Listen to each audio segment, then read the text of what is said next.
Okay.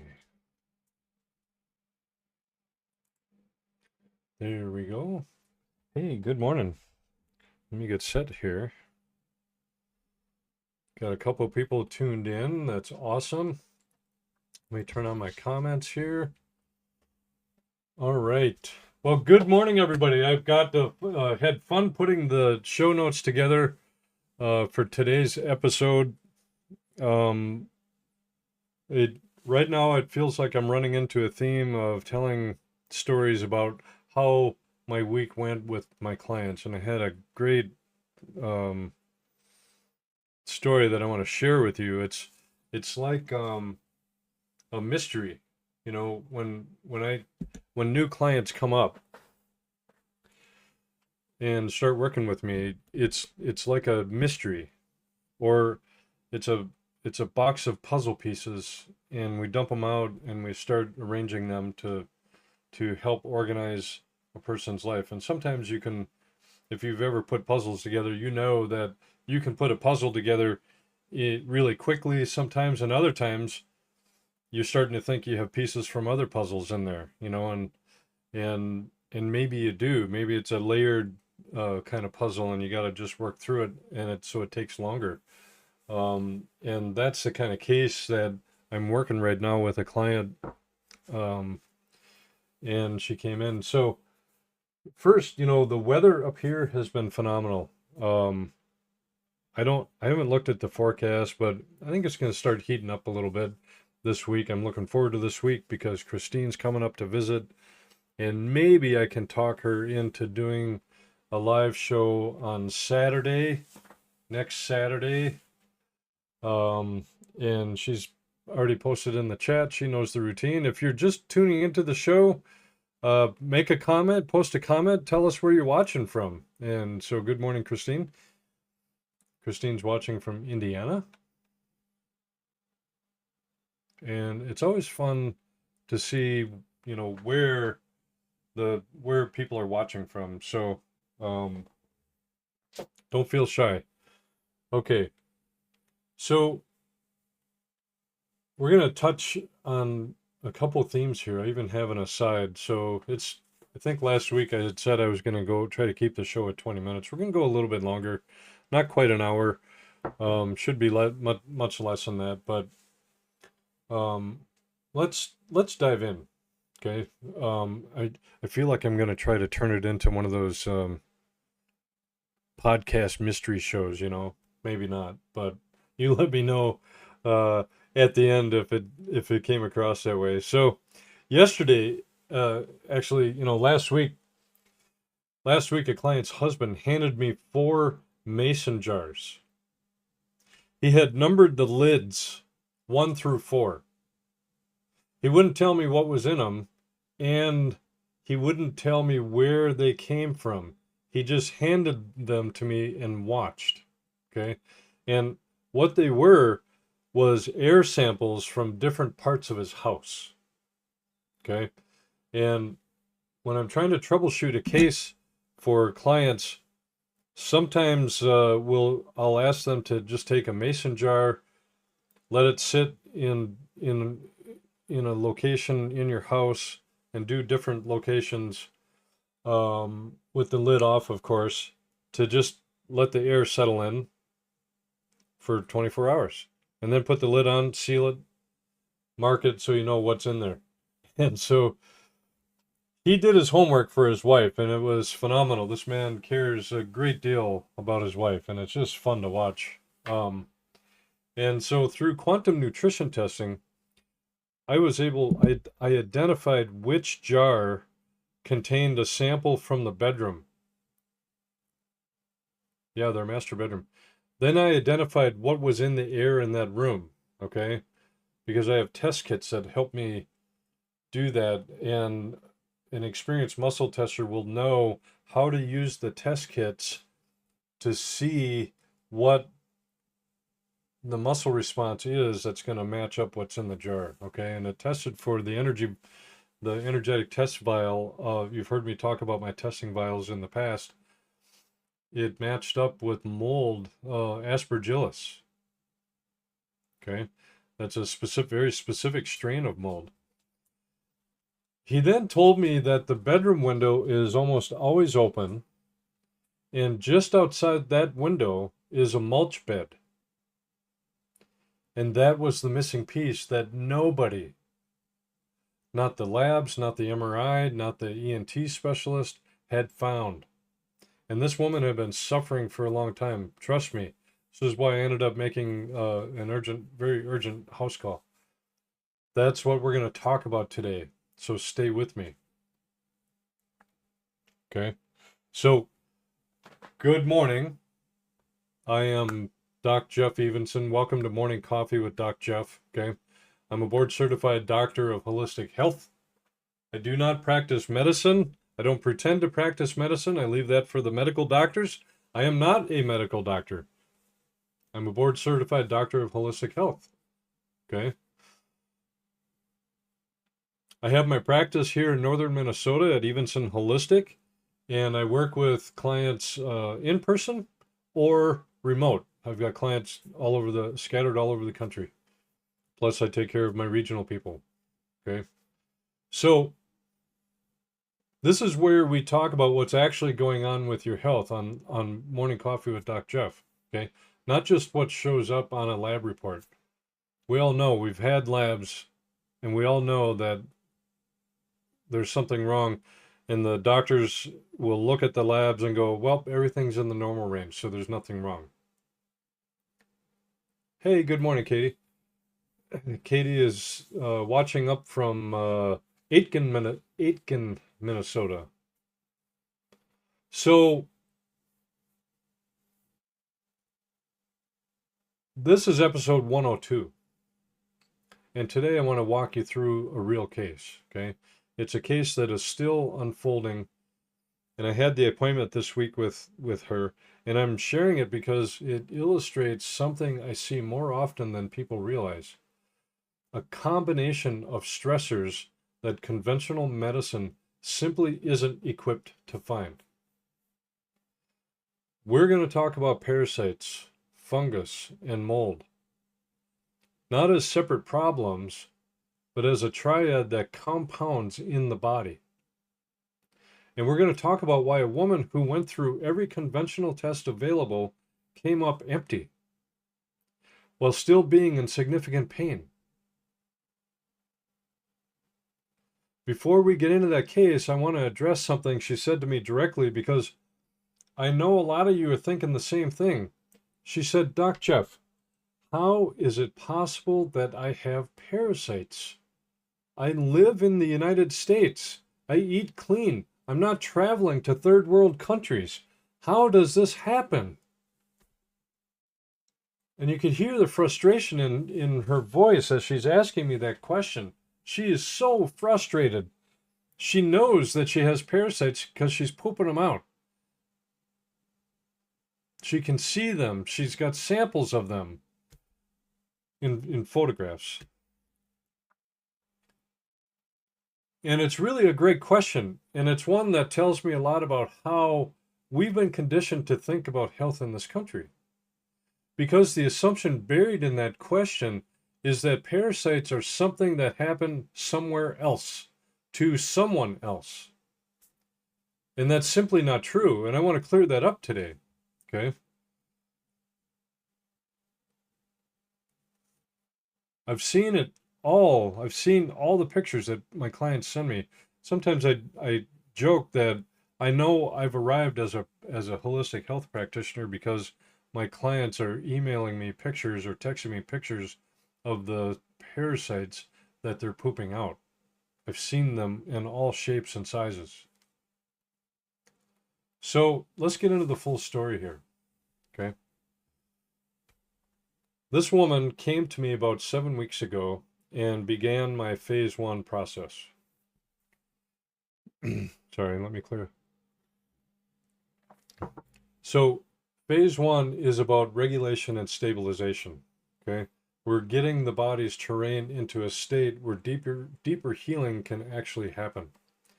And it's not symptom chasing, it's working in layers, in sequence, the way the body actually heals. Okay. So when I Q&T tested her initially, the first layer we needed to address was parasites. Multiple varieties. Talk about nematodes, trematodes, cestodes, flukes, um, all the varieties of the parasites. She's got them all. Okay, and that's where we started the program. So now here's the thing about parasites. When the program is working, you often start to see evidence of that. Okay, and around week 2, she started seeing them, the parasites in her stool, and that's not a bad sign. That's the program doing what it is supposed to do. The body is clearing. And what was interesting, despite being on the program, her pain wasn't improving. In fact, things were starting to get worse up in her sinuses. They were, for her, the pain level was debilitating. She could not function. Okay. And when you're at, and I've been in that kind of pain where you just can't function, there's nothing that you can do except sit there and suffer. Um, and Specifically, she was experiencing significant pain and pressure in her sinus area. And when I see a situation where someone is doing everything right and still not improving, that tells me that there's continued exposure to something. The body is fighting, but it's fighting with one hand tied behind its back because the source hasn't been removed. The source of the exposure. Something is going on deeper. And sometimes when we start with one layer in a person's case, it can actually start to reveal a couple other layers, that there's more than one layer. And they'll all start working. The body, starts telling us where and what is going on. So I did the home visit, okay? Because I had talked to her on a Friday. I think I shared this last week. I talked to her. It was a Friday afternoon, and I could hear it in her voice. She was done. The pain threshold had reached such a point, okay? And I'll talk about some of the tests that she went through with conventional medicine. But the pain was at such a point. It was excruciating for her. And I Q&T tested her, quantum nutrition tested her remotely from here at my office, and I identified fungus at this point as a likely cause, a likely driver for what was going on. And I wasn't willing to let her go into the weekend without what she needed. I had the supplement, I had the homeopathic tincture that she needed. Okay. And I wasn't going to wait until, the weekend was over, make her suffer through that. So I got in the car and I drove the supplement to her house. Okay. This is where it gets interesting. Okay. And while I was there, I had an opportunity that I don't always get. I could Q&T through the house itself. And that's what I did. Because if the exposure is environmental, that's where the answer is going to be.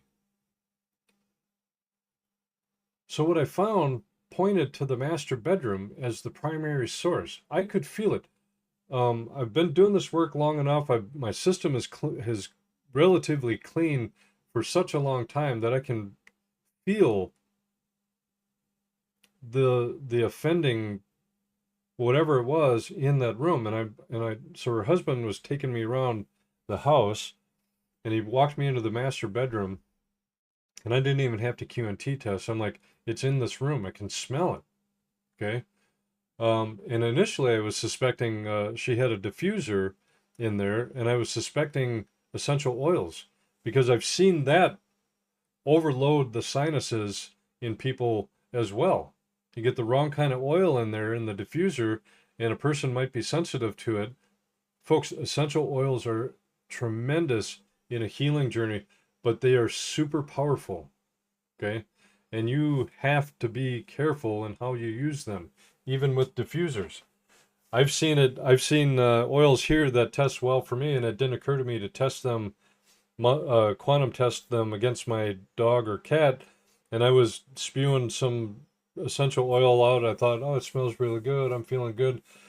Well, by the end of the afternoon, my cat is blowing snot and sneezing and all that kind of stuff. And I finally realized he was sensitive to the oils. So that's because I had seen that. That's what I was thinking is, well, maybe it's the essential oils, and um, I needed to test the air samples in there. Okay. So I put her on that homeopathic solution to help her body address the fungal load that I picked up because that was the reason I drove up there. By the next morning, I checked in with her. The pain had already decreased. She was up and she was moving around. And that matters, okay? That's not a coincidence. When you start to help the body remove the interference or you begin to address it, the body responds, okay? So this week she came in for her appointment in person. Already a different person. Her mannerisms, the way she carried herself, even the look in her face, you could have swore I was looking at a different person from the person I saw the week before. Okay? Significantly less pain. She had some residual head pressure going on, but she had gone on a couple of walks during the week. Okay? She had done some house cleaning during the week. Those are huge, huge wins, people. Those are real, meaningful wins for someone who had been stopped in her tracks. Okay? So her husband came with her. And he had prepared something I wasn't expecting. He had set up mason jars around the house to collect air samples. 4 jars. Numbered on the lids. He told me nothing about where they came from or what order they were placed in. Okay? So while I had her on my testing table, I Q&T tested each jar on her to see if her muscle response would stay strong or if it would go weak. Okay? And the 1 jar I put on her body, her arm went immediately weak. And identified, I didn't know until the end, but I identified what was present in that sample. Okay.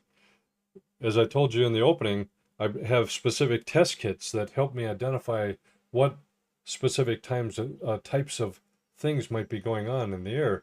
And anytime you're doing air testing, you're looking for mold, fungus, or could even be toxic chemicals. Okay. And I have test kits for all of that. So I'm running her through the test kits and she flags on mold. It matched the specific test file for Aspergillus. Okay. A specific genus of mold. And when we went through all the jars, he confirmed it. Then he told me something that completed the picture. Okay. But what was interesting before I tell you what he told me, each of those jars, so jar number 1 tested weak immediately. And I believed in my head that's probably the bedroom. He didn't tell me until we were done. Then I went with jar number 2. And I didn't know what order he did this. He could have set number 1 for upstairs, number 2, in the family room downstairs, jar 3 would be in the living room, and jar 4 could have been in the bedroom, but it was the other way around. So with the muscle testing, I took jar number 2. She tested strong, but I pulse counted, but she would go weak only after I counted up to 3. Her arm would go weak. Okay. Then jar number 3 tested stronger, but I pulsed it up to 7 before her arm went weak. And jar number 4, I tested, and it pulsed all the way up to a 10. And it was fascinating because the further away from the source of the master bedroom, the jars allowed her body to be stronger. Okay. And when we talked about it after, I said, okay, do the reveal. And he goes, okay, jar number 1 was the master bedroom. She just tanked. Okay. So he confirmed it. And then he told me something that completed the picture.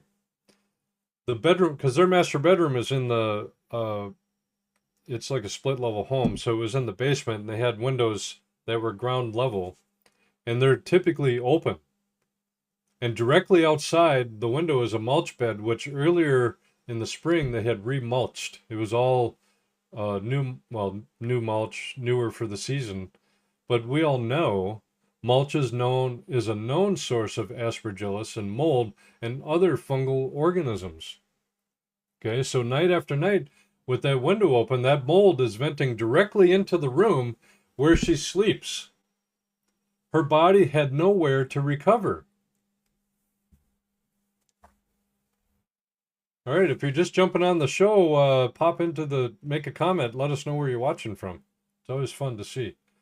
All right, so her body had nowhere to recover. All right, so here I'm gonna teach you here the triad and walk you through the thought process, okay? So now we have what I'd call a triad in this woman's health picture: parasites, fungus, and mold. And I want to take a few minutes on each one because understanding what they are and how they interact is what makes the difference between treating symptoms and actually solving the problem. Okay? So parasites. Let me start with the question she asked. Okay. Let me start with the question that she asked. How does someone in the United States end up with parasites? Well, the answer is more easily than you'd think. And it's far more commonly than conventional medicine even acknowledges. Conventional medicine is taught to ignore the parasites. They don't know what they're testing for. Unless you show up from a third world country and test for malaria or some other parasite like that, they don't know.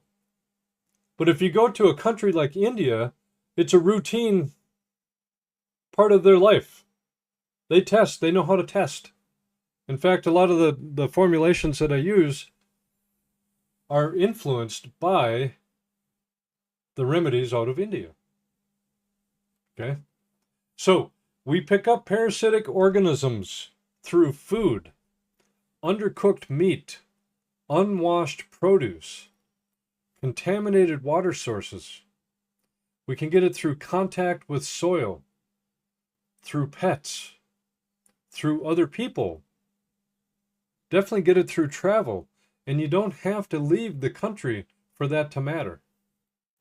The international food supply chains mean that what's on your plate may have passed through multiple countries before it reached you.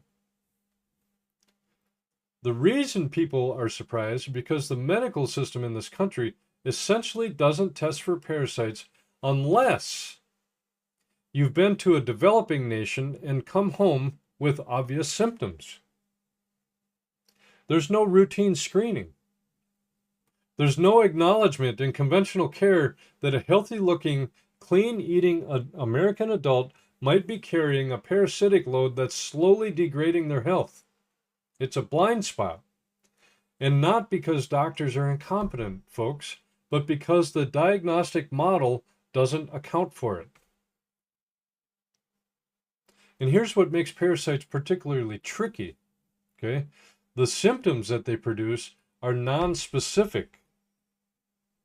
You're going to see things like fatigue, brain fog, digestive irregularity, skin problems, sleep disruption, mood changes, sugar and carbohydrate cravings. Because parasites feed on sugar. Back when I had my parasite load, this was all the way back in 2017, 2018, 2019. I was food journaling then. I still food journal today. I went 41 days in a row where I had to have a pint of Ben & Jerry's ice cream. A pint. And if I was out of it in the house, it didn't matter what hour of the day it was, I would go out and find. I knew all of the locations in Mankato that sold Ben & Jerry's ice cream, and if they were open, there's a good chance I would pop in there to pick up a pint. It was like heroin for me. I couldn't get enough. And knowing what I know today, I was the parasites were in control and they were asking for more of it. It's crazy. Okay. These symptoms, the parasites feed on sugar. They can actually influence what your body craves. It doesn't have to be sugar. You might crave something else. Okay. These symptoms look like 100 other things. So they get chased in 100 other directions. In her case, parasites were the first layer that we identified, and the program started working. She was seeing evidence of clearing by week 2, but she was still being hit with something else. And that was fungus. Fungal overgrowth in the body is more common than most people realize, and it has a known relationship with a parasitic load. So here's the connection. Parasites can carry fungal organisms. They can also create an internal environment through the waste they produce, meaning they're pooping inside you, and the damage that they do to the gut lining. That makes fungal overgrowth more likely. A compromised gut is fertile ground for fungus to take hold. So these two don't just coexist, they enable each other. Fungal issues in the body show up as sinus symptoms, chronic congestion, head pressure, fatigue, joint pain, brain fog, and skin conditions. Sound familiar? These are also things that look like allergies. They look like autoimmune issues. They look like chronic sinusitis, however you say that name. So they get treated as those things, which doesn't touch the underlying cause. In her case, the fungal load was being driven partly from within, and as we'd come to find out, partly from without. Okay? Now, the mold, specifically Aspergillus, this is where the environment becomes part of the clinical picture, and this is what the mason jars confirmed. Aspergillus is everywhere in nature. It's in soil, it's in decaying organic material, in mulch, in an outdoor setting. That's just part of the ecosystem.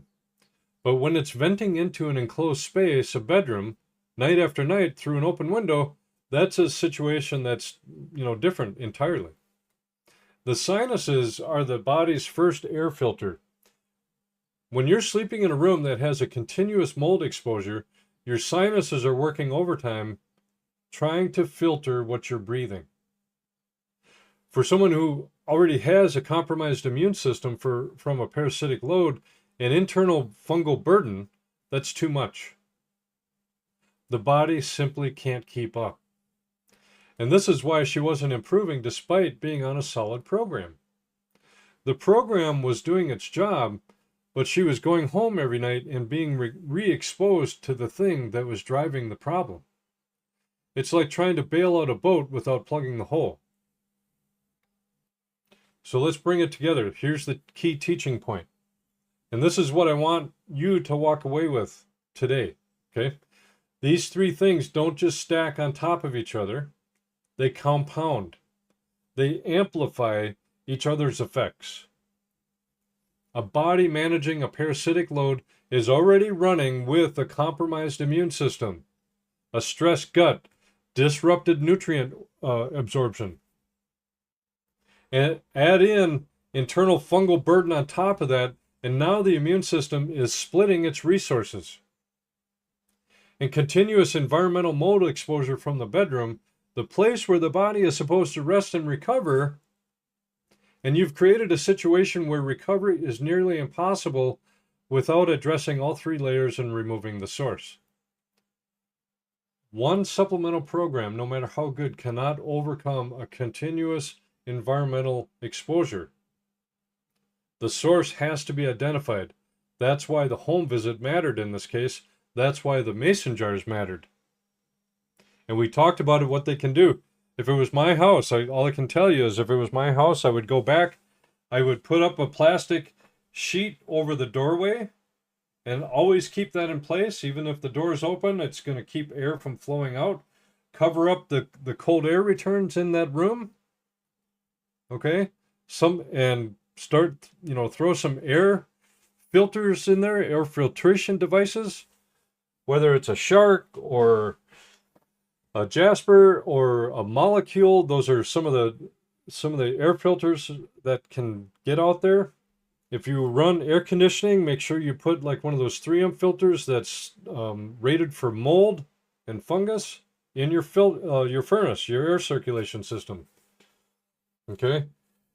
And then she had said, well, we'll move the bed to one of the upstairs bedrooms. And I said, no, you can't sleep on that mattress. And why do you think that is, folks?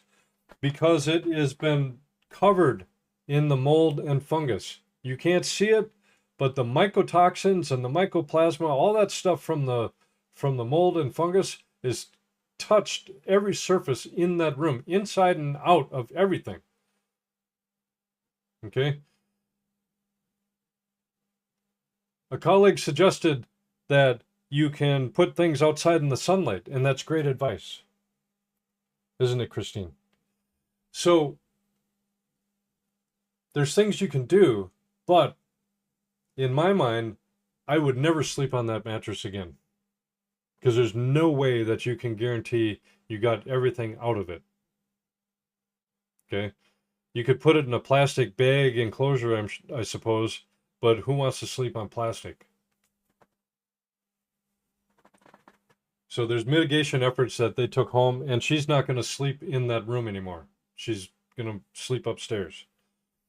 That will go a long way in helping her recover. And we saw, and she had done that. She hadn't been sleeping in that room all week, and she had already had energy, as I said, to go for walks and to clean the house. Okay. So here's what, let's go into the next segment here. What the medical system missed and why. Okay. I'm going to kind of break that down. It's fair. I'm going to try to be fair, but not dismissive. I'm going to explain the gap here. I want to be clear about something here, because I'm not in the business of telling you doctors are out to get you or that the whole medical system is a fraud. Okay. You can't paint with such a broad stroke on that. I know there is value. You know, if you break something, the medical system is great at reactive care. Okay. But that's not what happened in this case. And that's not my message. This woman did everything right by conventional standards. She went through labs. She had an MRI. She saw an ENT specialist. Every test came back inconclusive. No diagnosis, no answers. Nothing actionable.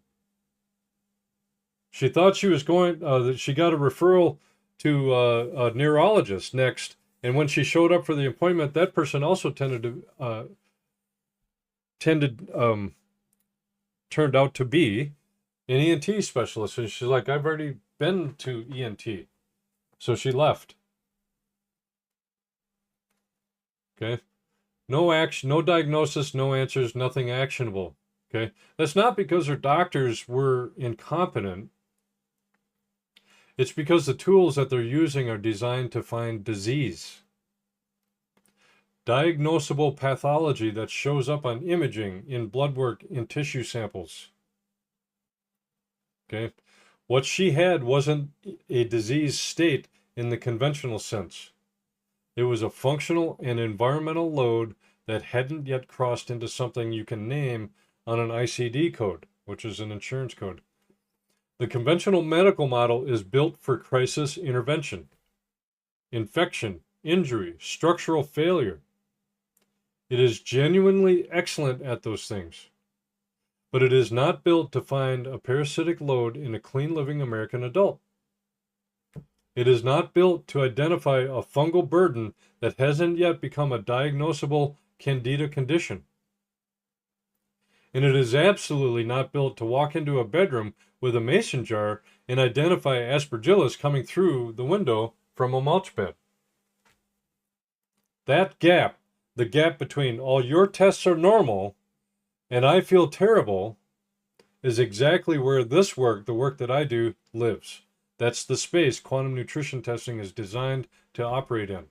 And that's why she ended up in my office. Okay. So I'm going to go deeper here. The client's question, how could I have parasites in this country?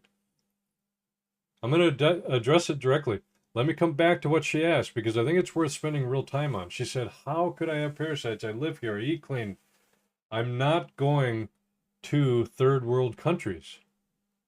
And I told her that question is actually a reflection of how well we've been trained not to think about this. Okay? The belief that parasites are a developing world problem is a cultural assumption that has no basis in the actual biology of parasitic organisms. They don't know what country they're in. They go where the conditions support them. And the conditions in the modern American gut, processed food industry, antibiotic use, chronic stress, disrupted sleep, compromised gut lining, are frankly hospitable. Consider what we're actually exposed to. Meat that isn't always cooked to appropriate temperatures. Produce from international supply chains that may not have had the same handling standards that we assume. Tap water that contains more than we'd like to think. Number one health tip, never drink tap water from a city. Never.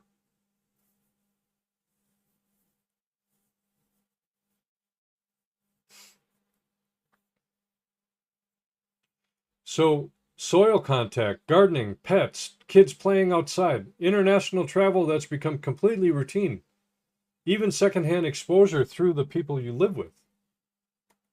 The question isn't really, how could this happen to me? The question is, why do we assume that it couldn't? And the answer to that is, because the medical system doesn't test for it routinely, we've come to believe it isn't there. Absence of testing is not the same as absence of the problem.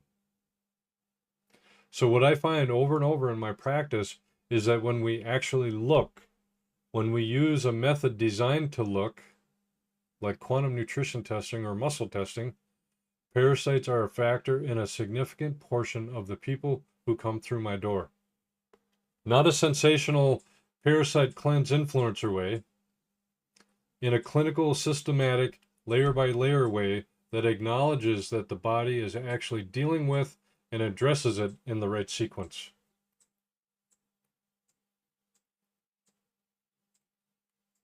Okay, now, one of the asides that I came up with, and I think it's important before I go into my closing segment, and it's one that I have been dealing with of late in my journaling too, and it's the phrase hypervigilance and how it pertains to your healing journey. Hypervigilance, and a lot of times we see this as people who will say, I'm just waiting for the other shoe to drop. Okay? I'm waiting for the next blow to come. I'm waiting for the next failure to hit me. And it's often on the heels of when we've done something excellent, something good, something successful. And then the other part of us is being hypervigilant, waiting for, the next hit, the reflex, okay?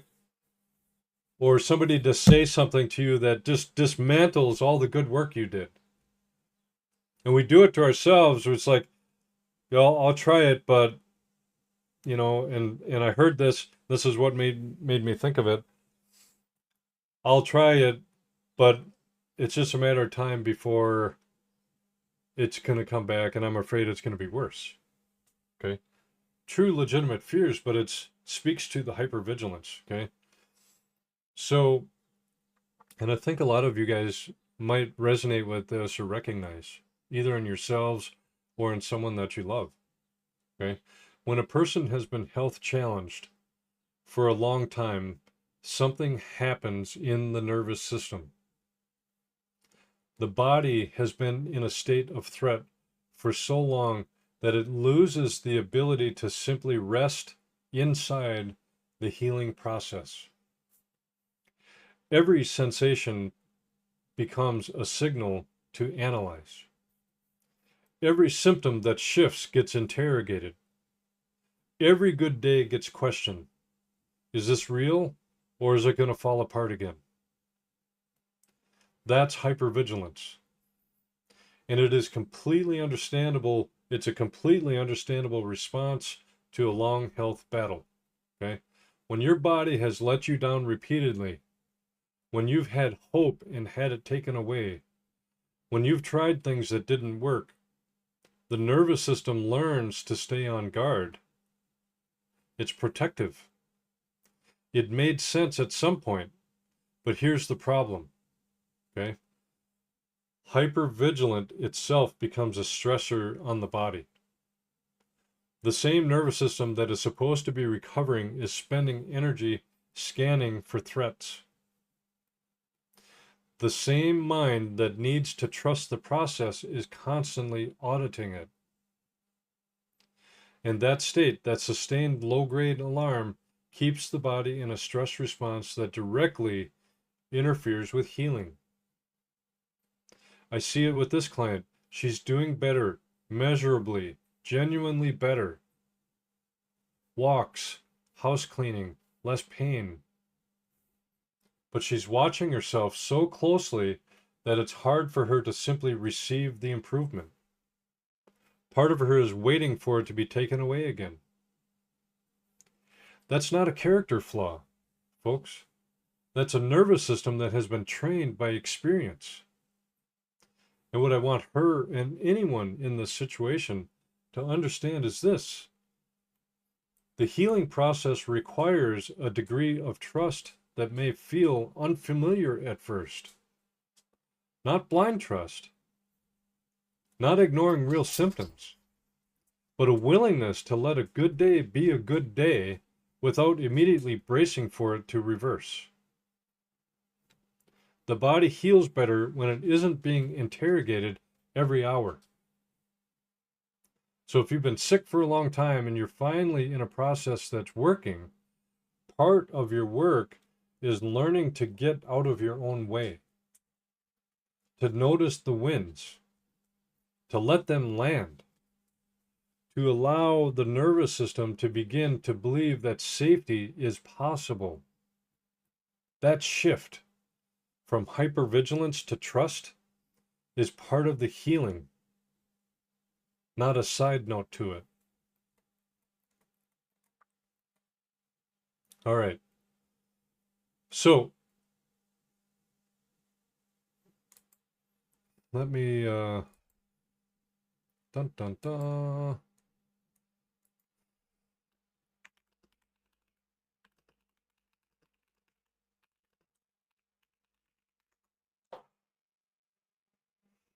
Let me check my notes here, make sure I covered everything I wanted to.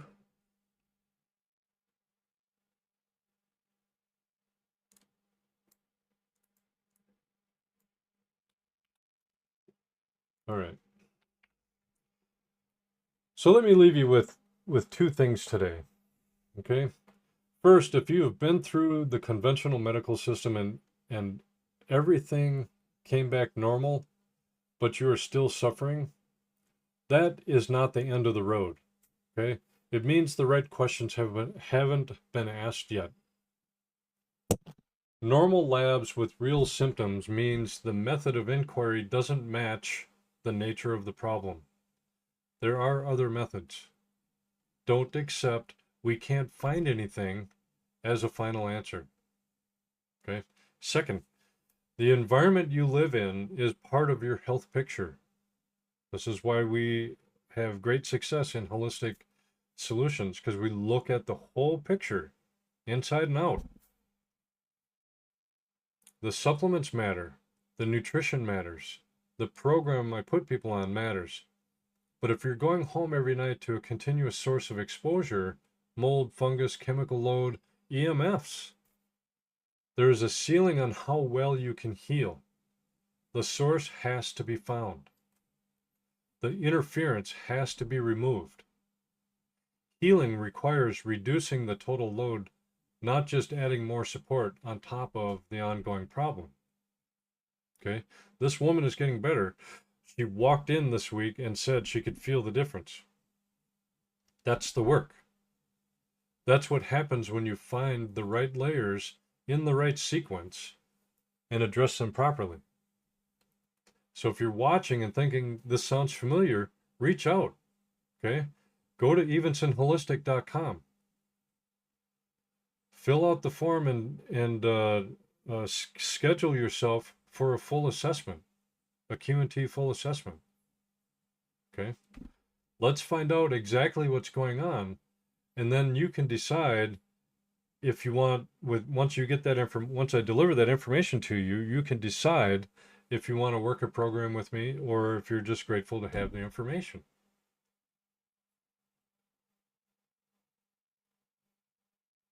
But it's time to start.